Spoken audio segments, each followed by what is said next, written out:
people around the world are drawn to New York City for its theaters, its restaurants, its museums. But for those of us who live here, we know the city's real charm is the people. Gillian Zoe Segal's new book, New York Characters, highlights neighborhood fixtures, the famous, the not so famous, and the truly eccentric people that make New York, New York. Right from the top, great idea for a book. Just a great idea. Thank you. Now, where did you get the idea for the book? I actually got the idea on my way to photography school. I used to walk from my home on the Upper West Side across the Central Park Reservoir, and every day I would pass a man who's now on the cover of the book, and he's the unofficial mayor of the reservoir. He's a character who's there every day, and he made me realize that what makes New York the best city in the world isn't really the restaurants or the theater or the architecture, but it's the people. Now, you mentioned that you're a photographer. It's a beautifully laid out book. You took all the photographs? Yes, I did all the photographs, and wonderfully done. I interviewed everybody right after I photographed them. Well, let's get right to it. Why did you choose, first of all, John McEnroe?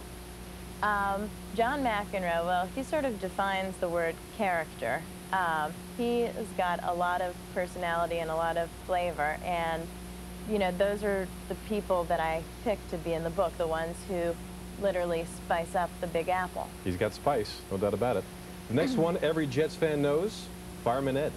Yes, Fireman Ed is the Jets' largest fan, and he is almost as big as the team itself when he's in the stadium. He leads all the fans in that J-E-T-S, Jets, yeah. Absolutely. And he's also a real fireman. He's their now, biggest if you take fan. the subways, you know the next guy, Dr. Z, Jonathan Zizmore. Yes, Dr. Zizmore became famous because he was one of the first doctors who would advertise on the subway, and he had these crazy ads with rainbows and snowflakes that said things like zits and boils and warts, so it kind of caught everyone's attention. And that's another thing about the book. It brought back a lot of memories, a lot of characters that you just take from the past. Here's a modern one, Yolanda Vega. Yes, Yolanda Vega is the she's become the face of the New York City lottery. And it's funny because there's a lot of different people who announce the numbers, but for some reason, everybody just knows Yolanda Vega. Her personality is so right there. And the way she says her name, of course, makes that memorable. And what's funny is she's as enthusiastic about everything as she is about, you know, when she says her name. We went out for lunch when I did her interview, and she said, "I love fried calamari." So whatever it is. She loves good impersonation, by the way. Loves bowling, loves Walmart. Now, I understand you had an experience with Joe Franklin. Yeah, Joe Franklin, well, if you can see from the photograph, he's a pretty disorganized man. He collects memorabilia. That's a New York office, by the way. Yeah.